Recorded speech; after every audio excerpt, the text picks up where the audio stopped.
All right. Hello, people of the future who aren't watching this live. Because nobody's watching it live right now. I have to go in and tell people that we're live. We're live. Send now. And then I need to do that on YouTube for members only.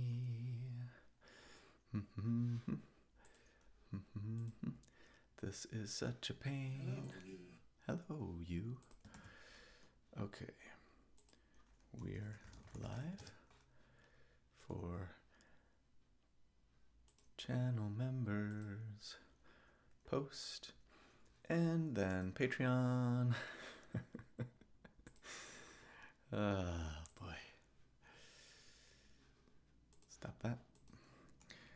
We're live for October Q&A. Publish. All right.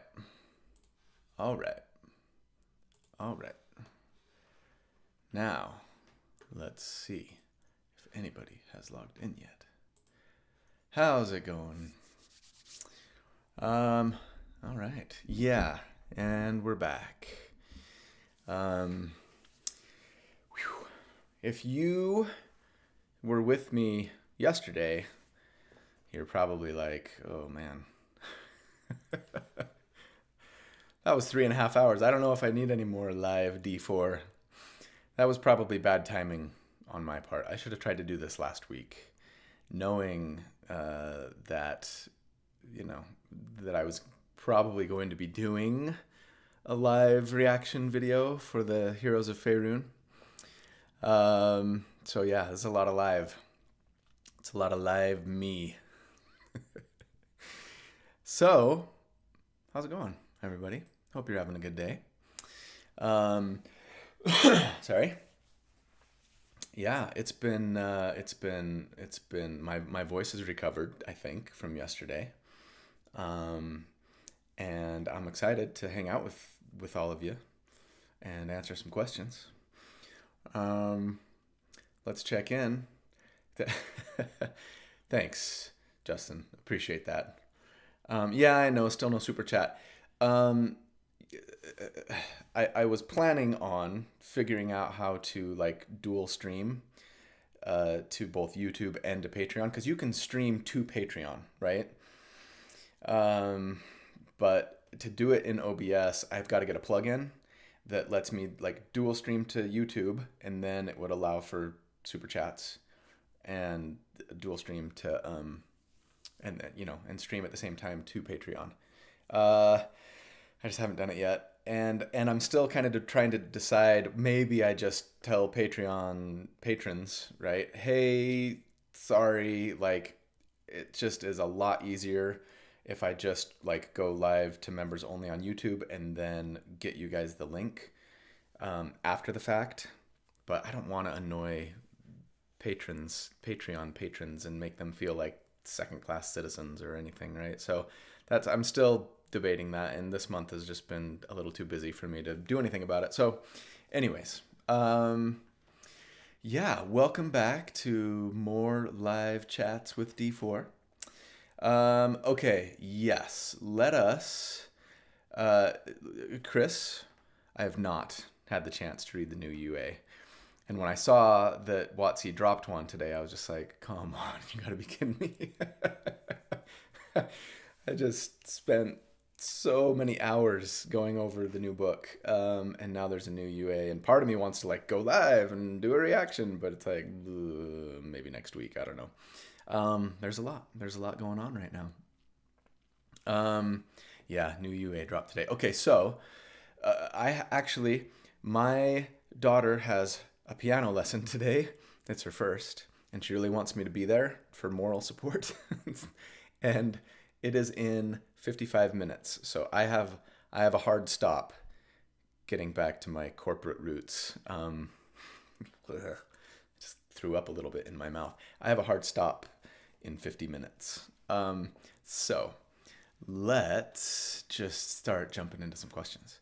Right. I actually marked where we left off on the question list last time. So let me get up there real quick. Doop, doop, doop, doop, doop, boop. Okay. Last time, this is the question that I did not answer. Hey, Colby, loved your K-pop Demon Hunter builds. Awesome. I'm glad that you did. Are there any other non-D&D? Oh, this is from Iphus? Elphus. L? That looks like an L. Elphus. Anyways. Are there any other non-D&D movies, shows, other media you're interested in making builds for? I get this question a lot. And the answer probably hasn't changed much. Probably not. I think those are like exceptions to the rule. I don't generally like creating D&D builds for like third-party non D&D stuff. It just feels a little weird for me, but every once in a while, something will come along and be like, I gotta make this in D&D. It's happened twice so far in 5 years, so that probably tells you about when to expect the next one. But we'll see. All right, let's see. Let's try and get through these a little quick today, because there were actually a lot of all. Okay, no, don't go into streamer mode, because then I can't see your full name. Max Longstreet asks, of all your 2024 builds, which do you think would be the most fun to play? Whew, Max, that is a tough question. That's like asking which of your children is your favorite. Okay, I'm pulling up my table of contents, and I'm gonna just shoot from the hip and say I'd really love to do the Shadow Monk. My very first 5e character was a Shadow Monk, and I had a lot of fun, and it's better now. So that looks cool. I love just kind of the movement and stuff that they get. Is just a lot of fun teleporting around. Seeing in the darkness now is awesome. The what was it? What was it called? The Devotion Pally. I was very interested in the big mall and I really like the new Devotion Pally a lot, and I love Pallies in general. It was the Night of Whispers. That's right, the Night of Whispers. That one I think would be a lot of fun, just because let's see me lean into that sort of, I don't know, big dad energy maybe that I kind of sometimes have. I'm gonna single out the new Catch 22. I thought that one would be a lot of fun to play in game, and maybe above all, the Wild Chromatic Sorcerer. I know that probably feels like heresy coming from me, but Chromatic Orb looks awesome, looks like a lot of fun, and Wild Magic looks way better than it used to. And I think it would lead to a lot of hilarity. Maybe I'm maturing in my old age and being a little more open to some unexpected shenanigans in game. I think that would be a lot of fun. But yeah, lots of fun ones. In fact, the most fun would be the new Bladesinger that I haven't built yet, but I'm probably going to start working on tomorrow. So anyways, okay. Biology's Tej. What do you think of an idea where there is a series where someone gives you a theme or character story idea and you try to do whatever you can with it? It would be cool then to have a discussion with the original person about how they played or play it.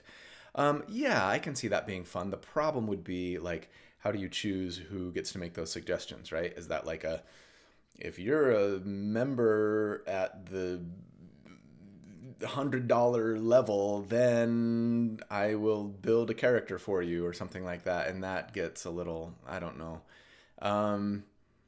Yeah, I don't like gatekeeping that. Do you know what I mean? What I actually would probably like to do, and in fact I've spoken with her about it a little bit already, Genie. Genie D did that video with Kelly and Monty recently about they're teaching her to optimize. I'm sure a lot of you guys saw that. It was great. And I immediately reached out to her and I was like, oh man, I wanted to do that with you or whatever, and be like, but I would love to like do the reverse of that, where like, I don't know, maybe you teach me like how to not like unoptimize a character, but like maybe approach character development differently, like how you do it versus how I do it, right? I tend to think mechanics first and then drape like a character story or concept around it a lot of the times, not always. And I know that she approaches it differently, and maybe kind of have a conversation about what that would look like, or maybe like we take a character concept, we both do a character build for it, and then sort of that leads to a conversation about our different approaches, kind of thing. I think would be cool. She's super busy. I'm busy, but probably less so. And so, we'll see. We haven't made any kind of firm plans for it or anything like that. The conversation sort of fizzled. But maybe one day something like that would be cool, fun to do. Roland Crits. What is the coolest experience you've had since having your channel? Any particular trip you've been on, or game you've been a part of, or person you've met?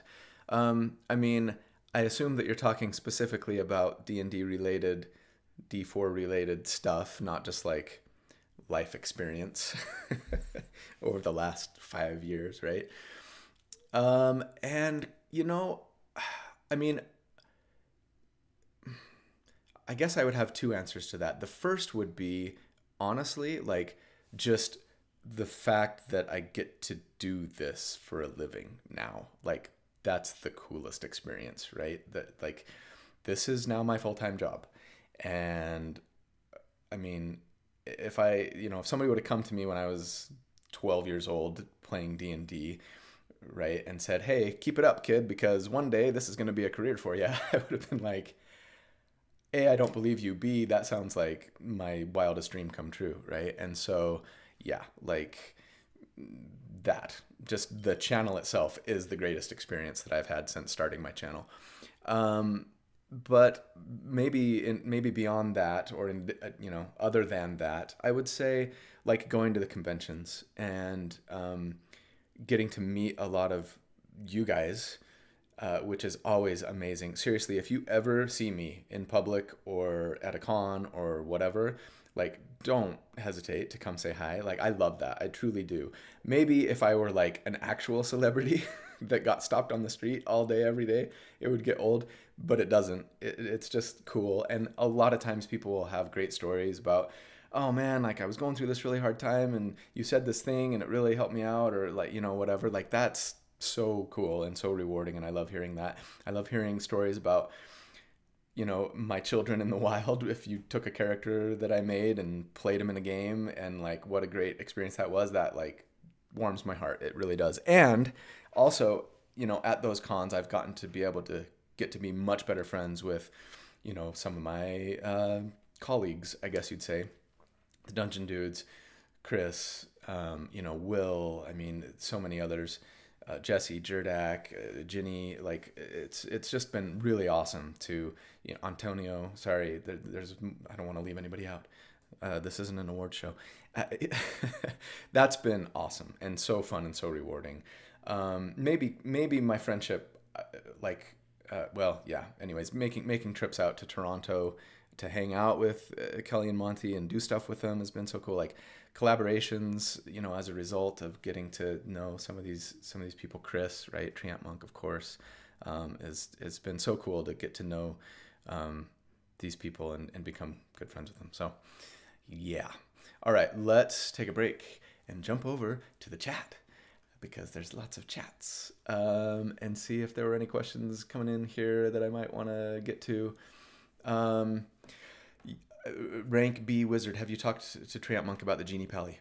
Yeah, so I've mentioned this before, but some of us are in like a Discord chat, me and Chris and Kelly and Monty and Jeremy from Insight Check, like, and we like to, we'll sometimes ask each other questions about rulings, or, opine on, whatever new thing. And we've been, the last couple of days, we've been doing a lot of that, just kind of back and forth about, this is really weak. Actually, I don't think it's that bad, and this is why, and, a little bit of debate going back and forth. I know that Chris agrees that the Genie Pally is super strong, and so do I, and so do the Dungeon Dudes. We all, I think, would give it an S tier ranking if we were to rank them. But not beyond that. I haven't heard if he thinks like it's broken and he's angry about it. I guess we'll see when he puts out his review video on it, probably in the next couple of weeks, right?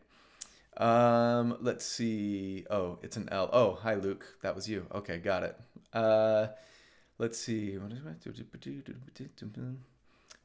subclass from UA or prior editions do you most want to see come back? Says Daedalus Dragon. I think an update to the Raven Queen Warlock would be great. Subclass from UA or prior editions? I guess if I had to choose one, I would probably go with the Dragon Monk, because I loved the concept, and in practice it was pretty crappy. So if they could find a way to make it good or better, sure, that might be my top pick, because, I love monks and I love dragons. So combine them for me in a way that's actually like potent. That would be fun. So that'll be my pick. Let's see. What about if the Discord voted on what build they'd like you to do? Yeah, Sam, I can see that being a decent idea. Maybe once in a while I put out a poll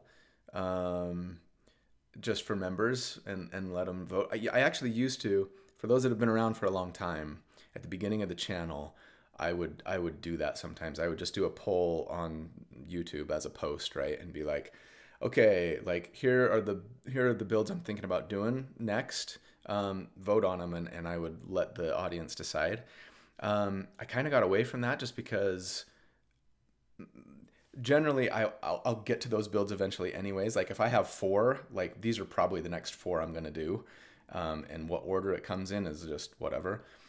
But I enjoy sort of like being able to sit down on a Monday and kind of go, all right, like what am I in the mood for? Like what tickles my fancy the most and gets me excited about work this week, right? And to be fair, like I would probably get that way about just about any build, but I enjoy being able to just sort of choose, based on what I'm feeling, but that day, that week. But yeah, once in a while poll for members might be kind of cool. Let's see. What about this? Would you let us see in Trio? Something where you all pick a character concept, build it separately. Yeah, almost cotton about that. Me and Chris doing a build. We did that. Our very first collaboration, the Rune Knight. Look it up. It's 5 years old, but it's still one of my most viewed videos. And it was fun and it was long. But yeah, and it's old, so like the camera and lighting and stuff is probably not as great as it could be, but we had fun doing that. I could see us doing something like that again sometime. Oh yeah, Party on the Objective answered my question, and so did Justin, and yeah, okay. What else? Let's see. What does this to do? The live is unlisted, so it's not public on YouTube. Yes, correct. It has to be unlisted in order for me to get it to just members and Patreon patrons. Okay, pause and let's head back to Discord. Shadarbai. Oh, is that a play on words? Let's settle it. Shape change versus true polymorph. Obviously, your preference is the word of God. I would trust Chris more on this than myself. He's doing a series on 9th level spells, as you guys probably know. Shape change is a little more powerful for us, right? Because it still allows casting. True polymorph feels a lot more versatile because you can cast it on others, you can cast it on objects. You can turn things into objects. So I'm going to go with True Polymorph just for the versatility. But I like them both. And especially if you're like a caster that has another spell that you'd like to be casting regularly while, shape changed, then that probably wins. Of course, it requires concentration. So arguably your best spells, aren't going to be allowed. And if you're shape changing into something, you probably want your action for whatever the thing you've shape changed into. So yeah, like I kind of feel like True Polymorph is a little better. Okay, do you think the 2024 rules are better overall than the 2014? I am Frostman asks. I'm entering a new campaign this week and the DM uses 2014. I haven't gotten to play under 2024 rules yet. During character creation, I found myself thinking 2024 was better for what I wanted to make. Yeah, I think 2024 is better. I mean, obviously, there are things that I miss about 2014. I don't think the new rules are perfect. If I could reshape the world as I saw fit, would I make some changes? Sure. I would say, unless you really love ranged weapon users, or you really love like big rounds of massive burst damage, then 2024 is just generally better. I think the balance isn't perfect, but it's better. I think marshals have more toys to play with, and a lot of classes got some nice adjustments, especially monks, right? Weapon masteries do good things. Yeah, I like them better. I miss being able to build a grappler that could more reliably maintain a grapple. There's little things like that. I don't love the changes to smite. Once a round is fine, but don't make me use my bonus action and have it be a spell. There's things that bother me, but like taken as a whole, yeah, I'd take 2024 over 2014. Personally. Any tips to DM for optimizers? I have been looking for ways to ramp up the challenge without simply adding monsters, Weaver asks. Great question. I don't feel like I'm the best one to answer that because my own DMing experience is fairly limited, honestly. The way that I've seen my DMs deal with me the best, it can be tricky, obviously, but I tend to prefer give the monsters more hit points is maybe the first thing that I would look to. If you're finding that you've got a table full of optimizers and they're just wiping the floor with your encounters, just have them live longer rather than adding a bunch more or even making them hit harder necessarily. Because sometimes, just adding more hit points is going to lengthen the fight and thus lead to more expenditure of resources. And then, make it a little more challenging or force your players to have to choose, right? Add more combat encounters if you're only doing one per long rest, is another tip. But I don't know. The chat would probably have some good ones too, so feel free to chime in, those of you who are veteran DMs and have had to deal with this problem. Tenlar asks, which is the better medium armor master, 2014 or 2024? Half feet versus half plate with no stealth. Okay, so yeah, so for those who don't know, medium armor master changed in 2024 so that it used to, well, it did and still does allow you to add 3 from your decks, even when you're wearing medium armor, right? Rather than just 2. It used to say you also don't have disadvantage on stealth checks in medium armor. Now it's a half feat. I'd take the half feat, so I like the new version better. Obviously for certain specific builds that are concerned about stealth, yeah, it's nice, but that to me feels a little niche. Maybe a ranger who wants to be a scout, but they get past without trace, so who cares? Right? Yeah, so I'd take the half feat myself. Okay, Peter. Thank you for replying to my question. These upcoming videos, announced sound interesting. That's,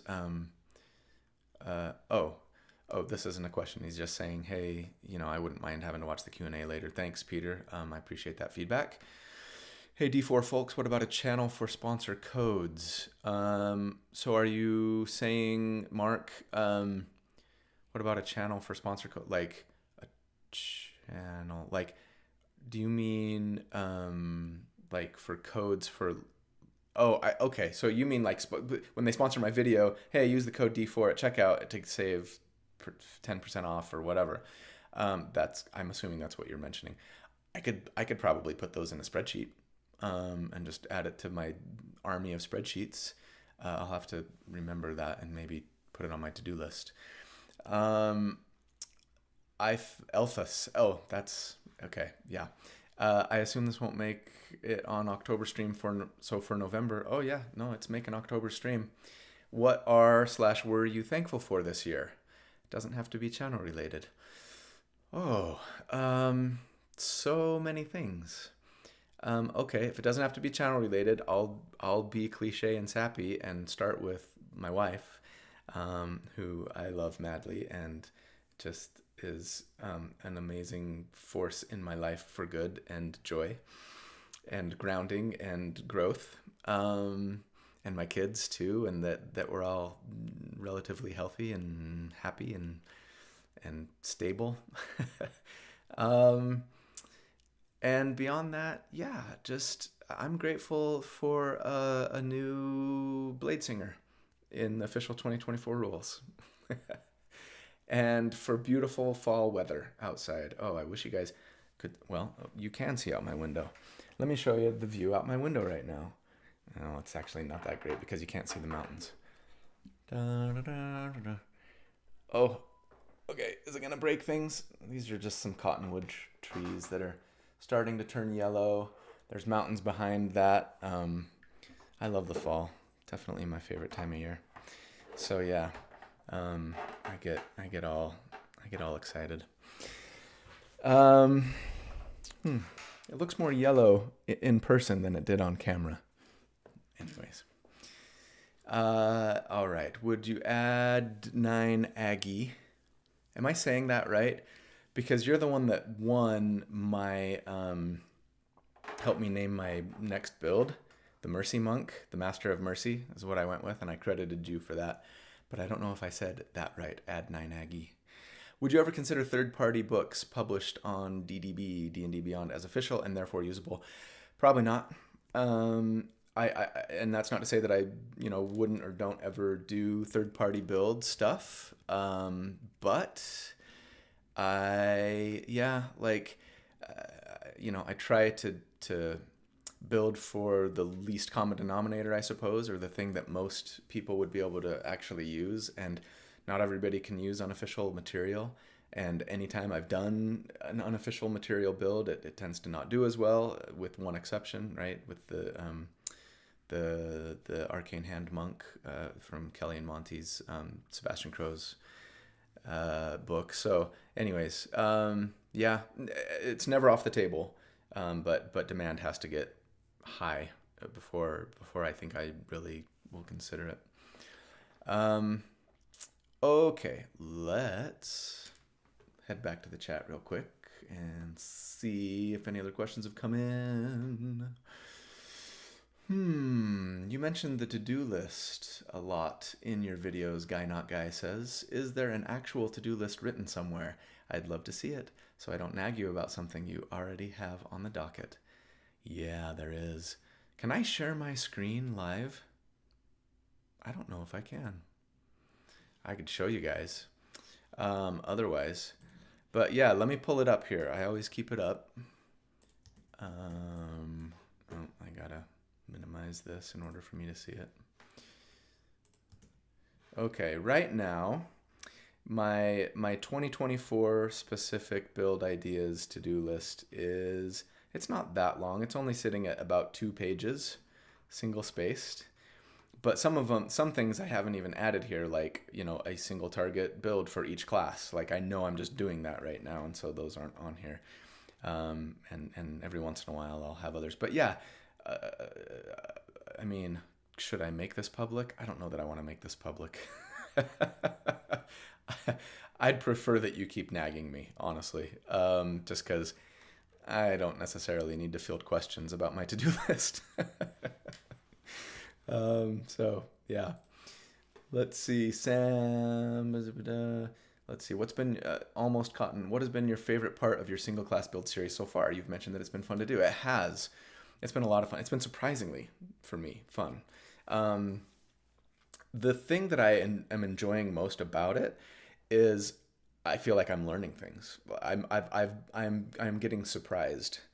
And every time it's different, but like I'll go in with expectations and often find them met, but maybe not in the way that I thought, or maybe not met at all. You know what I mean? I'm learning.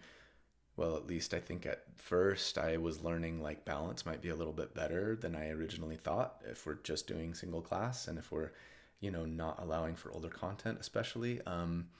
The monk one that I just did. Maybe this is a little bit of a spoiler, but I enjoyed learning this, but I was a little sad to learn it. And it's that monks might not be in as great a place as a lot of us thought. They got so many great changes in 2024 that I think so many of us were all like, yay, like monks are fixed. They're good now. And I'm not saying they're not. I'm not saying they're bad. But it was more challenging to get their damage in a good place than I thought it would be without multiclassing. And especially in later levels, I've always kind of felt that monks didn't scale very well. Even now, better, but not as well as they could. And that's been my soapbox for a while, martial scaling, right? But it was, I guess I would say, maybe a little worse than I thought it would be. Again, not saying they're bad, not saying they're in a terrible place, not saying they're worthless, not viable, none of that. But I think I had higher expectations, maybe. So yeah, I've enjoyed sort of learning things as I've done the single class stuff. Let's see if there's another question here that I can get to from the chat before I go back to Discord. Oops, what happened? Come back. There, I saw one. Have you thought about building a Bladesinger with the new rules? Personally, I think the old one was better. Ooh. Yeah, Silver King 522. I'm definitely gonna do a Bladesinger next. I can't not, I think. I'll probably start working on it tomorrow, but it won't be out for a minute because I've already got 2 in the hopper. One for next week is, I don't even remember, and then the Monk comes out after that, so probably the Bladesinger after that. I don't know. Well, okay, so if you watched my live reaction to the new subclasses video yesterday, you'll know, and I timestamped those, by the way, if you didn't catch it and you want to go and just look at my thoughts on one particular subclass. So I kind of said all this there, but maybe to summarize, I like and I don't like the changes. I feel like it's less. I feel like basically, in a nutshell, they're trying to sort of push us a little more towards being a better caster, not necessarily a better like sort of martial, melee damage dealer, which I understand, right? From a balance perspective, that might be the better choice. But I do get a little sad, like, for example, I didn't say this in my video yesterday, but I've been thinking about it a lot as I contemplate how am I going to build this. Okay, how do I say this succinctly? Being able to use intelligence for our attack stat is great. It's going to make our concentration checks better as a Bladesinger, right? And it's going to make our spell DC and attacks better, right? So we're going to be a better spellcaster generally. And that's not a bad thing. But the way that I like to play my Bladesingers, right, is more sword than spell in my spell sword, right? And so that to me, I go, well, okay, I want to make a lot of attacks. I want to dual wield. Like, I'm either going to dip fighter or maybe I'll take the weapon master feat, right? So that I can get Nick. And maybe then I'll take the dual wielder feat so that I can now, once I get extra attack, I can make 4 attacks with my turn. But those are dex half feats, right? And so it's like, oh, well, shoot. Now, the good news is we don't have to attack. We don't have to use intelligence as our plus to hit and plus to damage. We can. And so the option is nice. We could continue to take half feats that are bumping dex and use dex, right? And use finesse weapons. But then it feels like I'm doing it wrong. And, some of the other changes, like we got to use mage armor now. So that's taking up a spell slot. It can be dispelled, etc. Like it just feels like it's just a little bit less good of like a martial melee character and a better caster. And again, like maybe that's okay. Like maybe we need to stop. Maybe we need to let true martials be better at being the melee damage dealers, right? don't take away from them the one thing that they're kind of supposed to be good at. I mean, the Bladesinger's probably still going to be better anyways, but we'll see. I could go on and on. I'll save it for the preamble of my future build video. But yeah, there's lots of thoughts on on Bladesingers. Okay, let's jump back to Discord. Let's see. Rogue asks, with Scions recently having a second round of Unearthed Arcana, do you see the class taking precedence over Artificers when it comes to multiclassing, especially with the Metamorph having the int as attack and damage rolls and advantage on con saves, on top of the 9 million other things they can do? Okay, so confession time. I took a good hard look at the Scion in the first round of UA, and I did a video with, was it with Chris? Or was it with Will? Anyways, or was it with one of the dungeon dudes? I can't remember. I haven't even looked at the second Scion UA, and frankly, a lot of what came out in the first one has not stuck in my brain. I said this yesterday, but I tend to be like really focused on what I'm doing and what's in front of me, and then every once in a while something new comes along and I'm like, oh, like what's this? Like I haven't even looked at or thought about this yet. And that's kind of how it was with the Faerun subclasses, even though I looked at them originally, but I kind of have forgotten about them and not really thought about them until they officially launched, because I'm not going to do Unearthed Arcana build. I've done them before, but I don't really like it. So anyways, point is, Artificers are for sure coming out in the Eberron book, and I think that hits next month. I have no idea when the Scion's coming. Obviously, it's going to come, right, at some point, and I think it will be nice to have an option for another intelligence-based class and potentially something to play with in multi-classing, right? But we'll see. We'll see when the official, they'll probably make changes between now and then, and maybe the Metamorph won't be quite so attractive. I don't know. So yeah, we'll see. Tweep asks, would you ever consider doing a highest damage levels 1 to 10 in 2024, like the one you did for 1 through 5 for 2014? Yeah, that video that I did, the hardest hitting build for each level 1 through 5. That was that 2 years ago? It was about a year and a half ago. It was fun. I enjoyed it. It performed average. It wasn't like amazing, but it was kind of got average views. It was a lot of work. Because I kind of had to look at like a billion options for level 1 and then a billion options for level 2, etc. I'm not opposed to doing more of that kind of thing.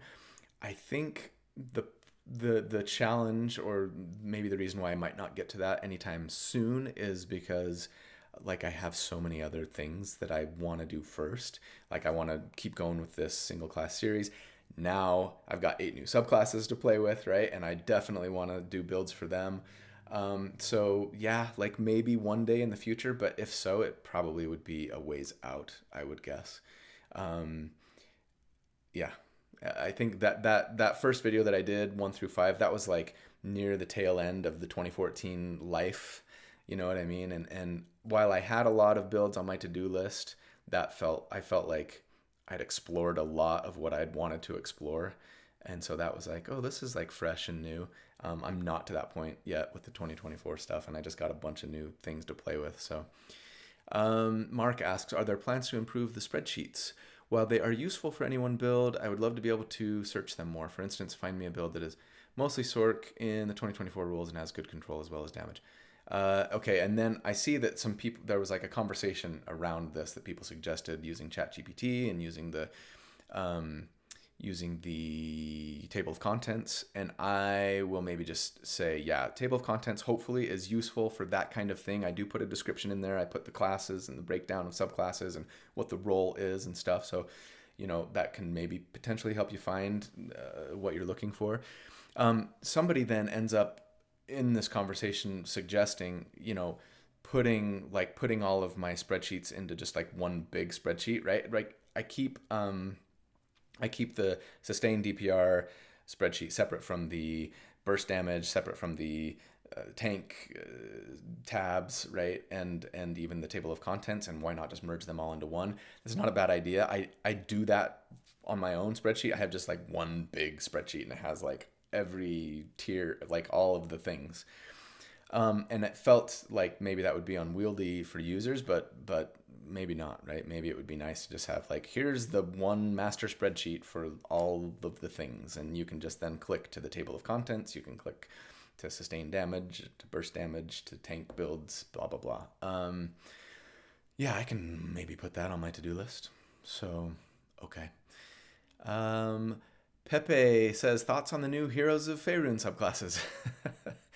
Yeah. So yeah, 3.5 hours yesterday.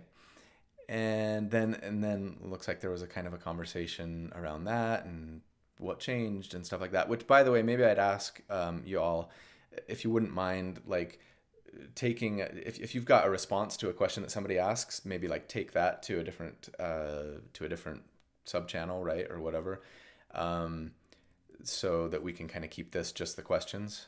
It makes it a little easier for me to navigate when I'm doing live. It's not a huge deal, but anyways, you know what? Nope, we don't have time. Yeah, I did a 3.5 hour video that talked about all of my thoughts on them yesterday, and I don't know that I could succinctly sum up my thoughts in a way that would be efficient for our purposes today. I like them. There we go. And I like some more than others. Let's see. Okay, let me get back to the chat real quick and see if there's a question or two that I could answer. Okay, Silver King, that was the last one that I did. Roland Crits asks, other than D&D, what other media franchises do you enjoy? Okay, gosh, so many. I'm a huge fan of all things Brandon Sanderson. I'm just looking at my posters. This is where I record, by the way. I just turn the camera that way. So, you know, all of my usual setup is just right there. Yeah, I love me some League of Legends stuff, and I wish that Arcane, the next Arcane would come out sooner rather than later. And all things Brandon Sanderson. I can't get enough of Dungeon Crawler Carl right now. I'm rereading the series that as soon as I finished, I started rereading it, and I love it. All things Star Wars and regular nerdy stuff. You know what? Let me actually gush for a minute about Daggerheart. I have finally been like diving in to Daggerheart a little bit in the last week or two. You guys, it's good. It's good. I'm planning on doing a live on stage one shot with Kelly and Monty and some others at PAX U in Philly next month.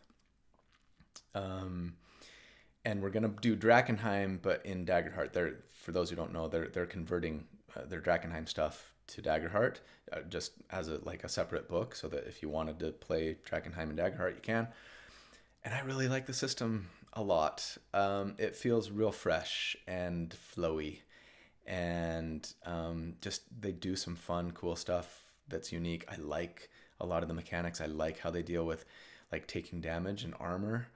I like a lot. I like a lot of what I'm reading, and it's making me feel more and more like the likelihood of me at least doing a how to play Daggerheart as a D&D vet, like learning Daggerheart as a D&D vet video, seem pretty likely. I don't know for sure if I'm going to do that, but I think I might want to, like I did with Pathfinder, right? Like I did with Cosmere. And then beyond that, you know, do I do character builds? Maybe. I do get a lot of people asking me to. It's hard because, again, like there's so much that I want to do with D&D right now, right?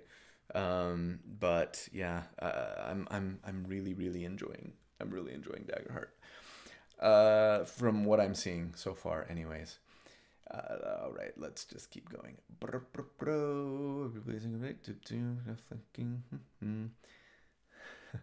This is why it's nice to have a guy in the chair. But I enjoy just reading through stuff and kind of interacting with you guys a little more directly. So, the buffs to the grappling effect are so nice. But the inconsistency. Okay, yeah, these are comments. Sorry, I'm just looking for like a question.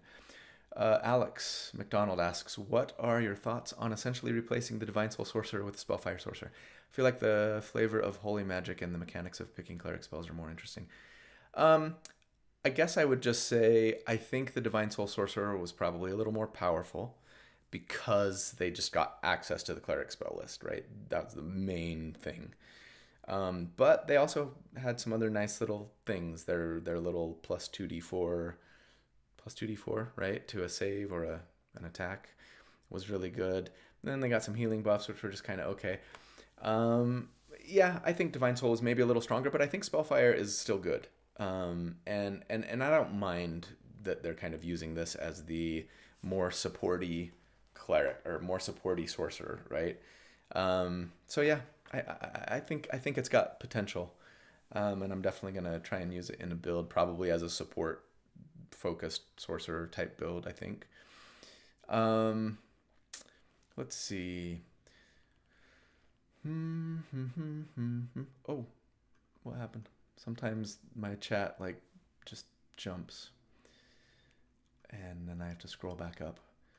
Okay, let's see. What? Sorry. Okay, here we go. I found my place. Did you do the question? Did you do my question already? I don't know. I am Frostman. I think I did. But let's see. Nor D&D related. Mass Effect. Yeah, Mass Effect. My favorite video game of all time. Probably always will be. My opinion on the recent EA buyout. I don't know. I don't keep my finger on the pulse of like video game news, if I'm being honest. And I've kind of lost a lot of faith in BioWare. I hate to say it, in general, and yeah, they've kind of gone downhill since EA in general too, I think, and just that trend seems to just kind of continue, and it makes me sad. But I don't know.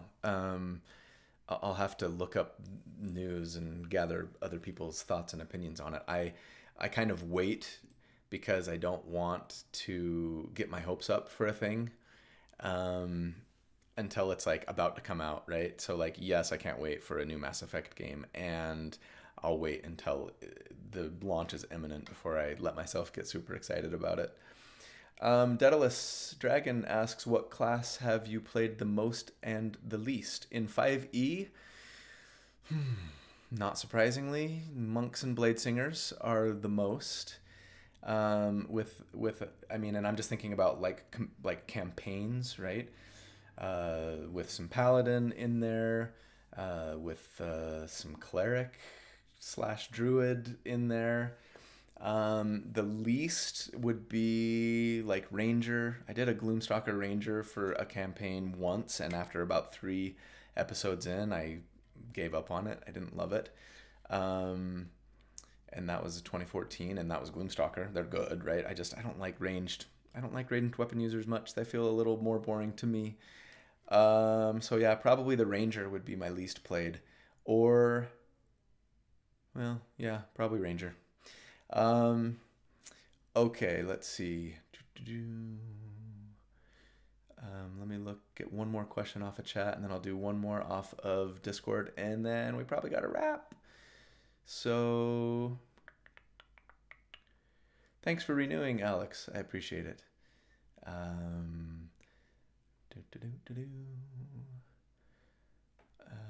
Rip to monk scaling, yeah. Sorry, now you guys are commenting on stuff that I talked about a while ago, and that's what sucks about doing it this way. Guy not guy, do you think the fact that subclasses were all moved to level 3 has made multiclassing much weaker? It feels like outside of a first level dip for armor, weapon mastery, saving throws, it's weaker. Maybe, but not necessarily, right? Like, the only ones that you could get before level 3 anyways were, what, druid, cleric, warlock, sorcerer, wizard, is that right? And like, yeah, I mean, I guess it's a bigger commitment a lot of the times, and so yeah, it definitely makes me think a little harder about, do I want to multi-class, and should I? And so in that vein, has it made it weaker? Yeah, maybe, arguably. I think they've also done a good job of making single class building a little stronger, so that's part of it too. But yeah, it's you don't get as much bang for your buck taking a 1-level warlock dip, taking a 1-level cleric dip, or even a 1-level sorcerer dip, right? But I think it's still appealing enough that it's worth doing a lot of the time. Okay, let's get back to Discord, and then I'm gonna have to bounce. Let's see. Okay, some conversation on spreadsheets. Joe R80. Joe R80. If a DM has a party where one character fully optimized and the others didn't, hey, that's my party, and the other characters are also not playing their characters to the fullest extent, say a paladin's not using their smite but only buffing, and that one optimized character is doing much higher damage, say 4 times, should the DM make actions to curse the optimized player so that others feel more impactful? No. Nor should they give lots of overpowered magic items to the rest of the players to bring them up, in my opinion. But that's going to depend on your table. That's going to depend on, who you're playing with, right? And like really I think it's important to have a conversation here with your DM, maybe privately, and also with the other players, right? If the other players are expressing a lot of frustration that they are not potent as they would like to be, as potent as they would like to be, okay? I think personally the answer isn't like, well, let's just like cut everybody off at the knees so that we're all equal, right? Nor do I think it's necessarily like, okay, well, let me give you like 5 legendary magic items so that you're as powerful as everybody else. Though I am pretty liberal in my politics, I don't know that I'm as liberal in my D&D. But that's not to say that wouldn't be the best solution for your table, right? Again, like I would talk to the DM and be like, hey, get the feel, like, again, like talk to the players. If they're frustrated or upset, you could ask them, if you're friends, right? Like, would you be open to some tips or advice on maybe how to play your character a little differently to take advantage of stuff, or even maybe with a little multi-classing or some different choices? If they're not and they get super defensive, right, then you're having a conversation with your DM. Obviously, like, it's complicated and every table's different, but I get frustrated,